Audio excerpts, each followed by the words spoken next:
Welcome back to gate talk. तो industrial engineering की series का ये हमारा 7वां लेक्चर होगा। तो इसके पहले हमने असाइनमेंट प्रॉब्लम में बैलेंस प्रॉब्लम को डिस्कस किया था। तो जिन लोगों ने वो वीडियो नहीं देखा है तो वो डिस्क्रिप्शन में लिंक रहेगा, आप देख लीजिएगा। और मैंने पिछले वीडियो में एक चीज़ आपको बताना भूल गया था कि अगर मल्टीपल सॉल्यूशन बोलता है और मिनिमाइज का ही केस है, अनबैलेंस बैलेंस केस में और मिनिमाइज का केस है, तो कैसे सॉल्व करना है। लेकिन मैं यहाँ पे आपको एक अनबैलेंस का केस लिया हूँ और मिनिमाइज का केस है। ओके, तो अनबैलेंस में मिनिमाइज का केस है तो कैसे सॉल्व करना है, और मल्टीपल सोल्यूशन बोल रहा है तो उसको कैसे देखना है, क्योंकि फिर आप फंस जाएंगे बीच में कि अगर एक ही रो में 2 जीरो है लास्ट तक में और आप उसको सॉल्व नहीं कर पा रहे हैं तो उसको सॉल्व कैसे करना है, तो वो चीज़ मैं अभी इसमें बताऊंगा। तो आप देख सकते हैं कि एक मैंने क्वेश्चन लिया है। क्वेश्चन आपका ये है अनबैलेंस का मिनिमाइज केस का। तो कुछ क्वेश्चन ऐसा है और आप देख सकते हैं कि ये अपना रो कितना है 1 2 3 4, कॉलम कितने हैं 1 2 3 4 5। मतलब क्या है, ये अपना क्या है केस है, अनबैलेंस केस है। अब अनबैलेंस केस है, अनबैलेंस को बैलेंस करने के लिए हम क्या करते हैं, उसके लिए हम करते हैं कि एक डमी रो ऐड करते हैं और उसका जो कॉस्ट होता है वो 0 लिखते हैं, मतलब 5 और कॉस्ट 0। अब अपना बन गया ये बैलेंस, क्यों, क्योंकि 1 2 3 4 5 कॉलम 5 रो और 5 कॉलम, तो ये अपना क्या हो गया n = 5 क्रॉस 5 का मैट्रिक्स बन गया। मतलब ये अपना बैलेंस का केस बन गया। अब ये जब बैलेंस बन गया तो जिस तरह मैंने पिछले वीडियो में सॉल्व किया था मिनिमाइज का केस, कि इसके बाद आपको क्या करना होता है कि रो रिडक्शन और कॉलम रिडक्शन करना होता है। देन उसके बाद अगर पूरे lines equal to order of matrix नहीं हो रहा है तो हम नेक्स्ट स्टेप में जाते हैं, जिसमें हम अनकवर्ड वैल्यू को -x करते हैं और इंटरसेक्शन वैल्यू को +x करते हैं, राइट। तो इतना करने के बाद जो आपका सोल्यूशन आता है लास्ट में, ओके, जो आपका सोल्यूशन आता है वो सोल्यूशन इतना आएगा। जब आप इस मैट्रिक्स को सॉल्व करेंगे, जो दिया हुआ क्वेश्चन है इसको जब आप सॉल्व करेंगे, सॉल्व करने के बाद आपको ए आएगा। अब इसमें आपको क्या कराना है, इसमें आपको कराना है क्या, लाइन एलोकेशन कराना है। उस क्वेश्चन के बाद आपको रो रिडक्शन और कॉलम रिडक्शन करना है। देन उसके बाद आपको क्या करना है, अनकवर्ड वैल्यू को चूज करना है। जो अनकवर्ड है उसमें आपको -x करना है और इंटरसेक्शन में +x करना है, जो मिनिमम वैल्यू देगा, राइट। इतना करने के बाद आपको ये कुछ ऐसा आएगा, लास्ट में मिलेगा। आप इतना सॉल्व कर लेना अपने से। अब इसमें हमको ये देखना है कि नंबर ऑफ जीरो को कैसे असाइन कराना है, ठीक है। तो देखिए, अगर हम रो वाइज देखें पहले, तो रो वाइज में आप देख रहे हैं कि 2 जीरो है, सेकेंड रो में 1 जीरो है, थर्ड रो में 2 जीरो, फोर्थ रो में 2 जीरो, इसमें 4 जीरो। कॉलम वाइज देखें तो यहाँ भी 2 जीरो, यहाँ भी 2 जीरो, यहाँ भी 3 जीरो, यहाँ भी 2 जीरो, यहाँ भी 2 जीरो। तो कैसे सॉल्व करना है, राइट। तो सबसे पहले हमारा स्टेप क्या होता है कि हम रो वाइज चेक करते हैं। अगर रो वाइज हम चेक कर रहे हैं तो कॉलम वाइज लाइन ड्रॉ करेंगे, ठीक है। तो देखिए, जब अगर हम रो वाइज कर रहे हैं तो इस रो में 2 जीरो है, मतलब हम क्या करेंगे, स्किप करेंगे। तो सेकेंड रो में आते हैं, सेकेंड रो में 1 जीरो मिला, हमने इसको मार्क किया। और जब हम रो वाइज देख रहे हैं तो हम क्या करेंगे, कॉलम वाइज लाइन ड्रॉ करेंगे। हमने क्या किया, कॉलम वाइज लाइन ड्रॉ कर दिया, राइट। अब थर्ड रो में हम चेक करेंगे, यहाँ पे कितने जीरो हैं, 2 जीरो है, हम क्या करेंगे, स्किप करेंगे। फोर्थ 2 जीरो स्किप, फिफ्थ में 3 जीरो स्किप। अब हम कॉलम वाइज चेक करते हैं। कॉलम चेक कर रहे हैं तो पहला कॉलम तो खत्म है, दूसरे कॉलम में 2 जीरो है, यहाँ भी 3 जीरो है, यहाँ भी 2 जीरो है, यहाँ भी 2 जीरो है, तो हम ऑपरेशन नहीं लगा सकते। फिर नेक्स्ट हम ये करते हैं कि रो 1 में हम अगेन आएंगे और यहाँ देखेंगे कि 2 जीरो है। इस 2 जीरो में हम रेंडमली कोई भी एक जीरो पिकअप करेंगे। सपोज मैंने ए किया, मैंने ए भी करके मैं दिखाऊंगा आपको यहाँ पे, लेकिन पहले मैंने इसको पिकअप किया। जब मैं रो वाइज देख रहा हूँ, राइट, अगर मैं रो वाइज देख रहा हूँ तो रो और कॉलम दोनों निगलेक्ट करना है, मतलब ए भी निगलेक्ट होगा और इसके साथ साथ ए भी निगलेक्ट होगा, ओके।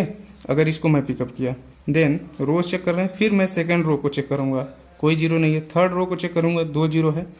फोर्थ को चेक करूंगा, यहाँ भी 2 जीरो। फिफ्थ को चेक करूंगा, यहाँ भी 2 जीरो। अब हम क्या करेंगे, अब हम कॉलम वाइज चेक करेंगे। कॉलम वाइज में 3 जीरो स्किप करेंगे, यहाँ पे 1 जीरो मिला, इसको क्या किया, मार्क। अगर हम कॉलम चेक कर रहे हैं तो हम ड्रॉ क्या करेंगे, रो वाइज लाइन ड्रॉ करेंगे। इतना हो गया, ठीक है। कॉलम चेक कर रहे थे अभी हम, यहाँ भी फिफ्थ कॉलम में 2 जीरो, फिर हम क्या करेंगे, स्किप करेंगे। अगेन हम फिर से रो वाइज चेक कर रहे हैं, तो अगर ए अपना तो ख़त्म हो चुका है और ए भी यहाँ पे जीरो है नहीं, थर्ड में भी नहीं है। अब फोर्थ में अगर हम देख रहे हैं अपना फोर्थ में, तो इसमें भी हम क्या करेंगे कि एक असाइन कराएंगे किसी एक को, राइट। तो जब हम यहाँ पे एक रेंडमली लेंगे यहाँ पे रो वाइज में, तो मैंने इसको पिकअप किया तो इसके साथ साथ एक जीरो ख़त्म हो जाएगा और ए वाला भी जीरो ख़त्म हो जाएगा, ठीक है। ये लाइन ऐसे हो गई। अब मैं फिफ्थ रो में आता हूँ, एक जीरो बचा, मैंने इसको मार्क कर लिया। अब आप देख सकते हैं कितनी लाइन आपके पास हो गई, 1 2 3 4 5 लाइन हो गई। फिफ्थ क्रॉस फिफ्थ की मैट्रिक्स अपनी बन गई। अब देखिए मैं अगर किसको एलोकेशन कराऊं, इस क्वेश्चन में अगर इस जीरो को मैं असाइन कराऊं, पहले मैंने इसको कराया, अब मैं इसको कराता हूं, ठीक है, तब कितना वैल्यूज आएगा वो हम देखेंगे। तो उसके पहले हम देख लेते हैं कि इसका आंसर कितना आता है, राइट। तो इसका आंसर हम देख रहे हैं कि मैंने पिछले वीडियो में भी आपको बताया था कि जो जीरो है ये किस स्थान पे है, वो हम क्वेश्चन में देखते हैं कि उसकी वैल्यूज कितनी है। तो आप देख रहे हैं कि 1 जॉब के लिए बी मशीन में है और यहाँ पे कितना है, 1 जॉब के लिए बी कितना है, 3 है। तो मैं इसको लिखा कितना, 3 प्लस। अब आपके पास है यहाँ पे है और क्वेश्चन में आपका यहाँ कितना है, 10, तो मैंने यहाँ पे लिखा 10 प्लस। अब यहाँ पे कितना है आपका, एक जीरो है डी सेक्शन में और यहाँ पे आपका कितना है, 3 रो में डी, यहाँ पे कितना है 1, ओके 1 प्लस। अब 4 वाले में आपके पास सी सेक्शन में है जीरो, तो यहाँ देखते हैं 4 में सी मतलब ये 6 प्लस 6, ये कितना हो गया। और फिफ्थ वाले में अगर आप ए सोच रहे हैं, ए वाला, तो यहाँ भी कितना आ गया फिफ्थ में, यहाँ पे कितनी वैल्यू है, 0, तो प्लस 0। इसका सम करेंगे कितना हो रहा है, 16 17 3 20 रुपीज़, राइट। ये 20 रुपये। अगर आप सोच रहे होंगे कि सर आपने ये असाइन कराया है, अगर मैं ए असाइन कराना चाहता हूँ तो क्या करा सकता हूँ, डिफरेंटली आप करा सकते हैं। देखिए मैं करा के दिखा रहा हूँ आपको। मैंने इसको पहले मेरा स्टेप क्या होता है कि रो वाइज चेक करना। यहाँ पे 2 जीरो है, स्किप करेंगे। यहाँ पे 1 जीरो है, तो मैं इसको क्या कराऊंगा, मार्क। 1 जीरो है यहाँ पे, मैं इसको मार्क कराऊंगा। जब मैं रो वाइज देख रहा हूँ तो हम कॉलम वाइज लाइन खींचेंगे, ठीक है। यहाँ पे सेकंड में आते हैं, यहाँ भी 2 जीरो, यहाँ भी 2 जीरो, यहाँ भी 3 zero, column wise check, 2 zero 3 zero, यहाँ भी 2 जीरो है और यहाँ भी 2 जीरो। अब हम रो वाइज में आते हैं, रो वाइज में मैं रेंडमली एक पिकअप करता हूँ। इसके पहले मैंने ऊपर में पिकअप किया, अब इसको पिकअप करता हूँ। तो जब मैं इसको पिकअप कर रहा हूँ तो क्या ख़त्म होगा आपका, ए वाला रो और ए वाला कॉलम ख़त्म हो जाएगा अगर मैं रेंडमली इसको पिकअप किया तो, ठीक है। अब मैं रो वाइज चेक कर रहा हूँ, फिर मैं सेकेंड रो में चेक करूँगा, जीरो नहीं है। थर्ड रो में ये वाला तो जीरो ख़त्म हो गया, 1 जीरो है, तो मैं इस जीरो को क्या करूँगा, असाइन कराऊँगा। जब मैं रो वाइज देख रहा हूँ तो हम क्या करेंगे, कॉलम वाइज लाइन ड्रॉ करेंगे, ठीक है। ये ख़त्म हो गया। अब मैं फोर्थ रो में आता हूँ, यहाँ पे 1 जीरो है। जब 1 जीरो है तो हम यहाँ पे क्या करेंगे, जब रो वाइज देख रहे हैं तो हम कॉलम वाइज लाइन ड्रॉ करेंगे। ये भी जीरो ख़त्म हो गया। अब मैं फिफ्थ रो में आता हूँ, ये यहाँ जीरो बचा। जब रो वाइज देख रहे हैं तो हम कॉलम वाइज लाइन ड्रॉ करेंगे, ठीक है। ये अपना जीरो असाइन हो गया। अब मैं देखता हूँ कि इसका आंसर क्या आता है, राइट। तो यहाँ पे कितना है, डी सेक्शन में है ए, डी में, और मशीन 4 के लिए मतलब कितना आ रहा है, जॉब 1 के लिए मशीन 4 में आ रहा है अपना 2, मतलब 2 प्लस, ओके। अब देखते हैं कि यहाँ पे आ रहा है मशीन M1 के लिए जॉब 2, तो यहाँ पे कितना है, 10 प्लस 10 प्लस। मशीन M3 के लिए जॉब 3, तो मशीन M3 के लिए जॉब 3 में कितना आ रहा है, 2 प्लस। ये कितना आ रहा है, मशीन 4 आ रहा है, मशीन 4 आ रहा है किसके लिए, जॉब 4 के लिए। तो यहाँ कितना आ रहा है अपना क्वेश्चन में, 6 प्लस 0 क्यों, क्योंकि ये जो अपना है इसका भी कॉस्ट कितना है, 0, क्योंकि हमने डमी ऐड किया है। ये कितना टोटल हो रहा है, 12, 14, 6, 20 रुपीज़। तो आप देख सकते हैं कि दोनों का आंसर कितना आ रहा है, इक्वल आ रहा है। ओके, तो आपको अगर ऐसा आता है मल्टीपल सोल्यूशन का तो आपको इस तरह सॉल्व करना है। अब मैं नेक्स्ट बात करने वाला हूँ आपका मैक्सिमाइजेशन इन असाइनमेंट प्रॉब्लम के ऊपर, राइट। मैक्सिमाइजेशन इन असाइनमेंट प्रॉब्लम, और वो भी कौन सा केस है अपना, ये अनबैलेंस का केस होगा, राइट। मैंने पिछले वीडियो बनाया था बैलेंस का, और इस वीडियो में मैं बता रहा हूँ अनबैलेंस का कैसे सॉल्व करना है। तो देखिए आपका ये कोई क्वेश्चन है, क्वेश्चन बोल रहा है कि find the assignment of mechanics to the job that will result in maximum profit. Okay, यहाँ पे बोल रहा है कि रिजल्ट हमारा जो देना चाहिए वो मैक्सिमम प्रॉफिट देना चाहिए, ठीक है। तो क्वेश्चन आपका ये है कि मशीन M1 1 2 3 4 मशीन है और जॉब्स अपने 5 है, मतलब एक कौन सा केस हुआ, अनबैलेंस का। कैसे, 4 रो है अपने पास, 5 कॉलम है, तो 4x5 की मैट्रिक्स बनी, मतलब अनबैलेंस है। हमारा पहला स्टेप क्या होगा कि जो अनबैलेंस केस है हमको इसको क्या करना है, बैलेंस करना है। बैलेंस करने के लिए हमको क्या करना होता है, एड डमी रो एड करना होता है विथ कॉस्ट 0 के साथ, राइट। तो ये मैंने ऐड किया, add dummy row with cost 0। अब ये जो अपनी मैट्रिक्स थी, क्या है मैट्रिक्स अब बैलेंस कहलाएगी, यस, ये मैट्रिक्स अब हमारी बैलेंस कहलाएगी। और ये जो मैट्रिक्स है ये कौन सी मैट्रिक्स है, प्रॉफिट मैट्रिक्स है, ठीक है, ये प्रॉफिट मैट्रिक्स है। इस प्रॉफिट मैट्रिक्स को हमको कन्वर्ट करना है किसमें, लॉस मैट्रिक्स में, ठीक है। मैक्सिमाइजेशन का केस है तो इसे मिनिमाइजेशन में कन्वर्ट करना पड़ेगा। फिर इसके बाद जैसे हमने मिनिमाइज के क्वेश्चन को सॉल्व किया था एज इट इज आपको उसी तरह सॉल्व करना है, ठीक है। तो हमको देखना है अब ये जो हमारी है ये मैट्रिक्स, इसमें हमको सबसे पहला स्टेप होता है मैक्सिमाइजेशन के केस में कि हमको इस पूरे मैट्रिक्स में देखना है कि सबसे हाईएस्ट वैल्यू कौन सी है, सबसे हाईएस्ट वैल्यू। तो आप देख सकते हैं कि सबसे हाईएस्ट वैल्यू क्या है, 1 1 1 है सबसे हाईएस्ट वैल्यू। तो इस सबसे हाईएस्ट वैल्यू को इस पूरे मैट्रिक्स में आपको सब्ट्रैक्ट करना है, राइट। तब हमारा ये जो प्रॉफिट मैट्रिक्स था ये हमारा लॉस मैट्रिक्स में कन्वर्ट होगा, क्योंकि ये जितने भी जॉब्स हैं हमारे सबसे ज़्यादा प्रॉफिट हमारा 111 में हो रहा है। तो इस 111 को हमको पूरे मैट्रिक्स के साथ सब्ट्रैक्ट करना है, जो वैल्यू आएगी वो हमारी लॉस मैट्रिक्स कहलाएगी, राइट। सो आप स्टेप बाय स्टेप लिखते चलना कि सबसे पहले हमको क्या करना होता है। स्टेप फर्स्ट, अनबैलेंस को बैलेंस करने के लिए add a dummy row with cost 0। Second step होता है कि मैक्सिमाइजेशन के केस को इसे मिनिमाइजेशन में कन्वर्ट करना है। थर्ड, मैक्सिमम वैल्यू को सेलेक्ट करके सब्ट्रैक्ट करना है पूरे मैट्रिक्स में, ठीक है। तो इसके बाद जो हमारा होगा, now we convert this profit matrix into loss matrix, okay, by subtracting all element from highest element. Okay, तो ये हमारा जो प्रॉफिट मैट्रिक्स था इसको हमने क्या किया, सब्ट्रैक्ट किया। सब्ट्रैक्ट करने के बाद ये हमारा लॉस मैट्रिक्स में कन्वर्ट हो गया। मैंने 111 को कन्वर्ट किया, माइनस किया 62 से, 111 minus 78, 111 minus 50, 111 minus 82, 111 minus 71, 111 minus 84, ऐसे मैंने पूरे मैट्रिक्स के साथ सब्ट्रैक्ट किया।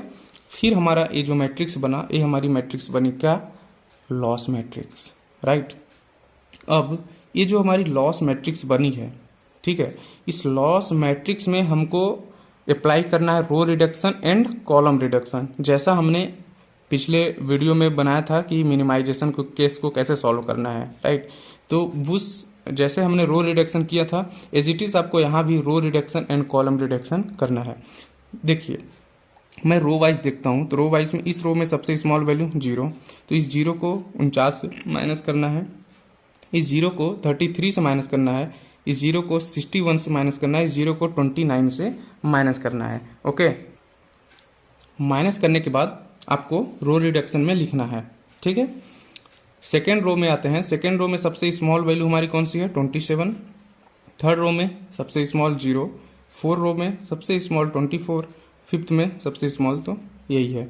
अब इसको रो वाइज हमने रो रिडक्शन किया तो हमको ए मिला, राइट। जब ये रो रिडक्शन आ गया तो इसी में हमको क्या करना होता है, कॉलम रिडक्शन, राइट। तो ये जब कॉलम रिडक्शन आप करेंगे तो आप देख सकते हैं कि यहाँ भी एक 0 है, मतलब अगर 0 में सबको घटाएंगे तो सेम वैल्यू आएगी।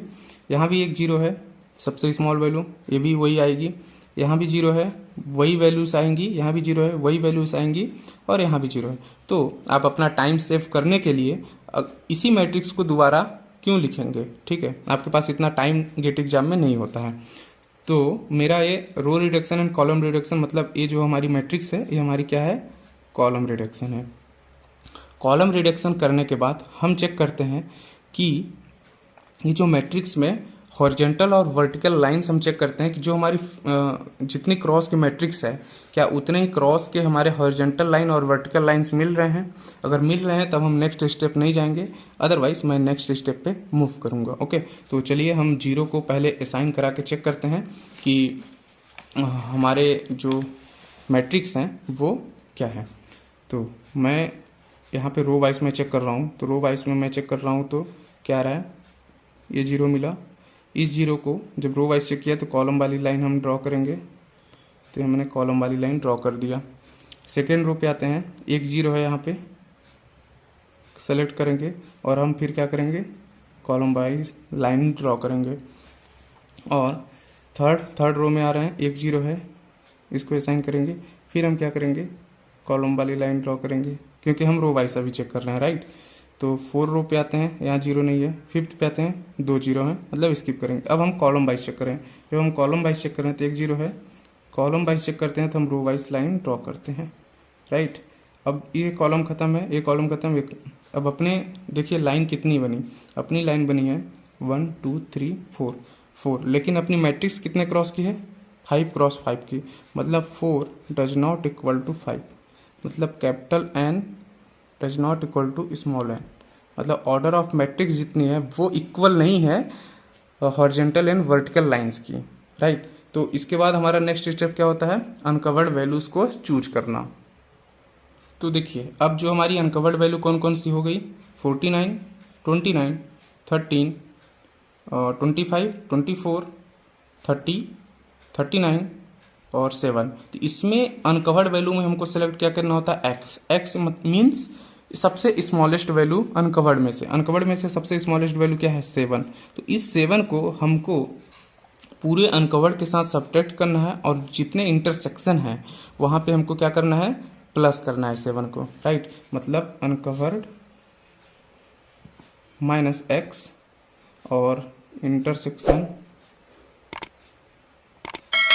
प्लस एक्स, और x equal to 7 minimum values, right. तो अब देखिए मैं नेक्स्ट पेज पे आता हूँ।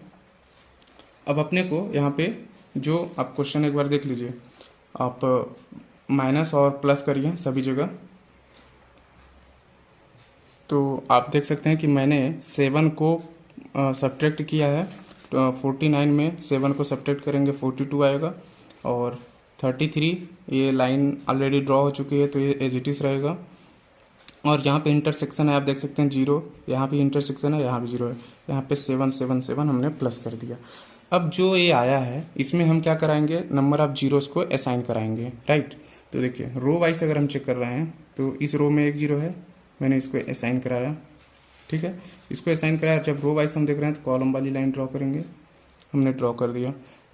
सेकेंड रो को चेक करते हैं, एक जीरो है, यहाँ भी हम मार्क करेंगे, और रो वाइज चेक कर रहे हैं तो हम कॉलम वाली लाइन ड्रॉ करेंगे।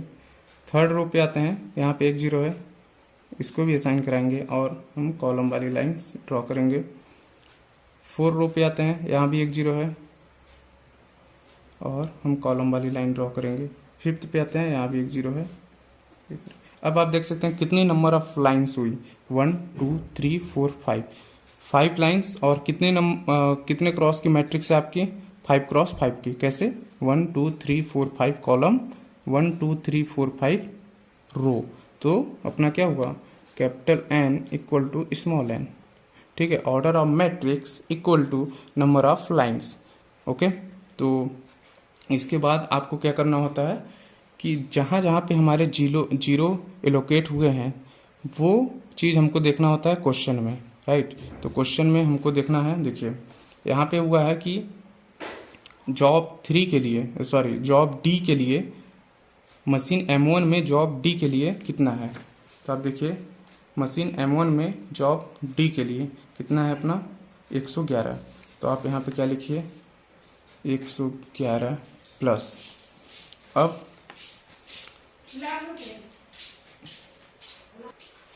अब आप देखिए कि जो जॉब बी है, जॉब बी में मशीन 2 के लिए कितना है, 84 है। तो कितना हुआ अपना 84 प्लस।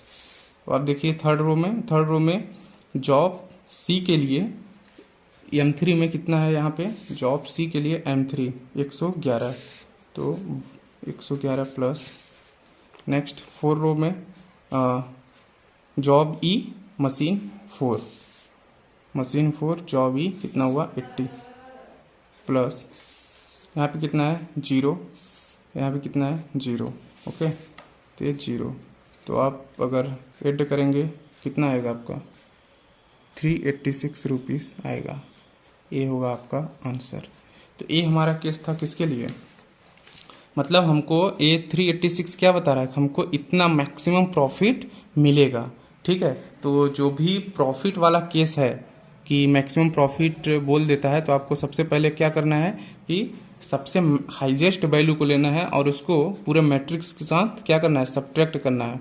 सब्ट्रैक्ट करने के बाद वो मैट्रिक्स आपका कन्वर्ट हो जाएगी किसमें, लॉस मैट्रिक्स में। लॉस मैट्रिक्स में होने के बाद आपको क्या करना है, row reduction and column reduction. अगर वो जितनी क्रॉस की मैट्रिक्स है, अगर उतनी लाइंस मिलती हैं, देन आपको वहीं से चेक कर लेना है आपका आंसर। अगर number of lines not equal to order of matrix है, देन आपको नेक्स्ट स्टेप में जाना है uncovered values and intersection value पे। देन वहां पे आपको चेक करना है कि लाइंस हमारी और मैट्रिक्स इक्वल हो रहे हैं क्या। अगर हो रहे हैं देन आप वहाँ पे अपना आंसर चेक कर सकते हैं। तो 386 का मतलब है कि मेरे को यहाँ पे मैक्सिमम प्रॉफिट हो रहा है, राइट। तो आई होप कि आपको ये अनबैलेंस का प्रॉब्लम बहुत ही अच्छे से समझ आ गया होगा। मैंने दोनों मिनिमम और मैक्सिमम का केस दोनों सॉल्व कर दिया। तो असाइनमेंट प्रॉब्लम का यहीं पे ख़त्म होता है। और देखिए अगर आपको कोई भी डाउट हो देन आप कमेंट सेक्शन में पूछ सकते हैं कि सर मेरे को ये डाउट है। मैं डेफिनेटली वहाँ पे आपको रिस्पांस करूँगा। और आपने अभी तक मेरे प्रीवियस वीडियोस को नहीं देखा है तो पहले आप सीरीज वाइज फॉलो करते आइए, देन आप इस वीडियो को देखिए। तो आई होप कि आपको पूरा समझ आ गया होगा और मेरी सीरीज आपको पसंद आ रही होगी, तो आप चैनल को सब्सक्राइब कर सकते हैं और वीडियोज़ को लाइक कर सकते हैं। So thank you for watching this video. Till then bye bye.